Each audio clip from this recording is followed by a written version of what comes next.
گلزار کوئی اور ہنسی ہو تو بتاؤ، کہیں ہو تو دکھاؤ، کونین میں اس کچھ کہنے لگے میلاد کس کو منانا چاہیے؟ میں نے کہا اس بیٹی کو منانا چاہیے میلاد جو زندہ ہوتی تھی تو دفن کر دیا جاتا تھا، پر میرے رسول نے فرمایا اب جو بیٹی پالے گا نا میں اس کا بازو پکڑ کے جنت میں ساتھ لے کے جاؤں گا۔ میں نے کہا میلاد اس ماں کو منانا چاہیے جس کا بیٹا گلے میں رسی ڈال کے ماں کو منڈی میں بیچ آتا تھا۔ میرے مصطفیٰ کریم نے فرمایا جنت 7 آسمان کے اوپر سدرۃ المنتہا کے پاس تھی، پر میں نے وہاں سے کھینچ کے لا کے ماں کے قدموں کے نیچے رکھ دی ہے۔ میلاد اس باپ کو منانا چاہیے جس کی اولاد ڈنڈوں سے مارتی تھی، پر رسول کریم علیہ السلام نے فرمایا سن لو سن لو سن لو، اب جس کا ابا راضی ہوگا اسی کا اللہ راضی ہوگا۔ میں نے کہا میلاد اس غریب کو منانا چاہیے جو بھینس کی طرح بکری کی طرح منڈی میں بکتا تھا، پر مصطفیٰ نے کالے رنگ والے حبشی غلام کو سینے سے لگا کے کہا غریبوں کو چھوٹا نہ سمجھنا، میں اللہ کا رسول جب جنت میں جاؤں گا تو آگے بھی غریب ہوں گے، پیچھے بھی غریب ہوں گے، دائیں بھی غریب ہوں گے، بائیں بھی غریب ہوں گے۔ فرمایا امیر ویٹنگ لسٹ میں ہوں گے، 500 سال بعد جنت میں جائیں گے، غریبوں کے لیے جنت کے دروازے 500 سال پہلے ہی کھلوا دوں گا۔ اسے منانا چاہیے، میلاد منانا چاہیے۔ اور میں نے کہا مولوی سن تجھے پوچھتا کوئی نہ، تیرا ذکر کوئی نہ کرتا، لیکن تو ممبر پہ بیٹھا ہے، تو محمد عربی کے نام کا کھا رہا ہے، تو علی کے نام کا کھا رہا ہے، تو عمر عثمان اور ابو بکر کے نام کا کھا رہا ہے، تو اسنین کا صدقہ کھا رہا ہے۔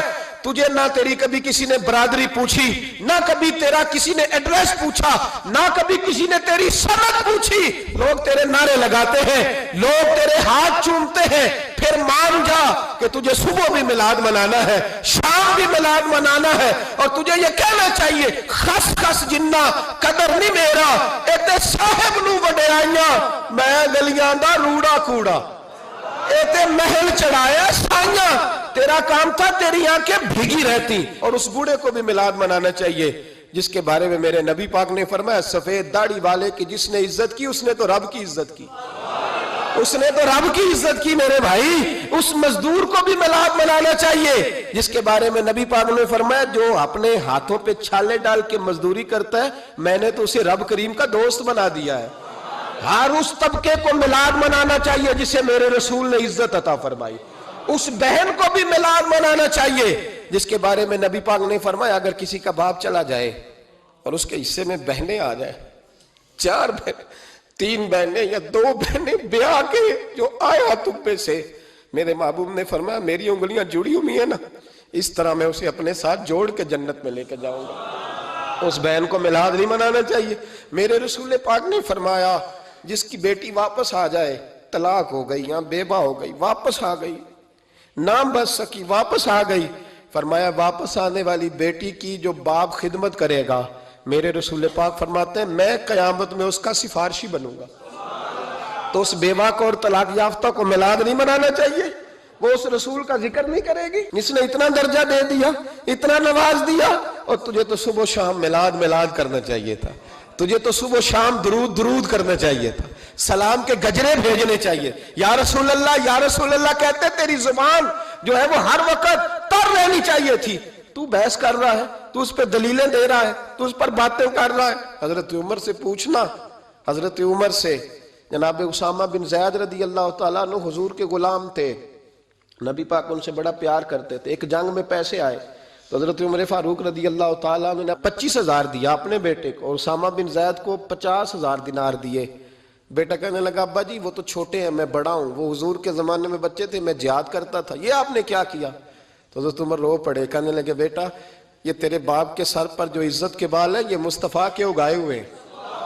یہ نبی پاک، اسامہ سے نبی پاک کا پیار بڑا تھا، حضور کی محبت بڑی تھی۔ بیٹا اس کے ناک سے رینٹ نکلتی تھی تو رسول پاک اپنے ہاتھوں سے صاف کر دیتے تھے، حضور اس کو گود میں بٹھاتے تھے۔ میں کیسے بھول جاؤں رسول پاک کے احسانات کیسے۔ حضرت عمر جا رہے تھے تو مکے کے رستے میں ایک تنا آیا، کھجور کا خشک تنا، حضرت عمر نے اس کو بازوؤں میں لے کے رونا شروع کر دیا۔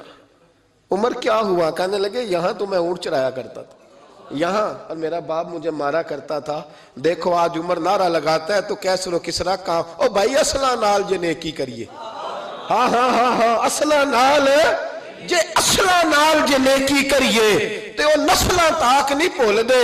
ہاں بے اصلہ نال نیکی کریے تے پھول کنڈیاں نال تول دے. اور سن تیری دنیا بھی حضور کے صدقے بنی اور تیری قبر میں بھی کوئی ساتھ نہیں جائے گا, کوئی ساتھ نہیں جائے گا.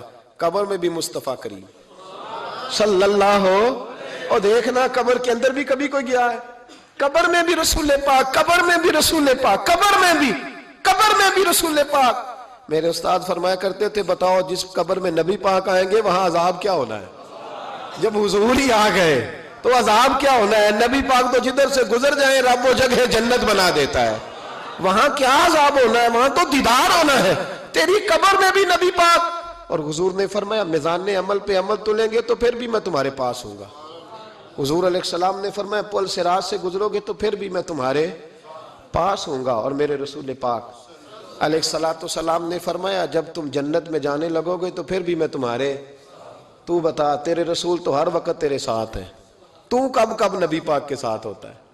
تو بتا نا تو کب کب نبی پاک کے ساتھ؟ میں چھوٹے جلسے کا قائل ہوں, لمبی محفل میں گزارش کرتا ہوں دوستوں سے کہ لمبا جلسہ نہ کرو. لیکن ایک جگہ پہ میں گیا تو ایک بڑے پڑھے لکھے آدمی نے مجھے کہا مولانا ان کو سمجھائیں, آدھی رات تک بٹھائے رہتے ہیں, ان کو سمجھائیں. میں نے کہا میں سمجھاؤں گا پر آپ بھی ذرا اپنا لب و لہجہ تھوڑا دھیما کریں. تو پوری رات نہیں نبی پاک کے لیے جاگا اور میرے رسول تو ساری حیات تیرے لیے جاگتے رہے, ساری رات محبوب نے. کیا کہتے ہیں بریلی کے امام اعلیٰ حضرت فرماتے ہیں ان کی مہک نے دل کے غنچے کھلا دیے, وہ جس راہ چل دیے ہیں کوچے بسا دیے ہیں, میرے کریم سے گر قطرہ کسی نے مانگا دریا بہا دیے, دربے بہا دیے ہیں. اور اللہ کیا جہنم اب بھی نہ سرد ہوگا؟ اللہ کیا جہنم اب بھی نہ سرد ہوگا؟ رو رو کے مصطفیٰ نے دریا بہا دیے.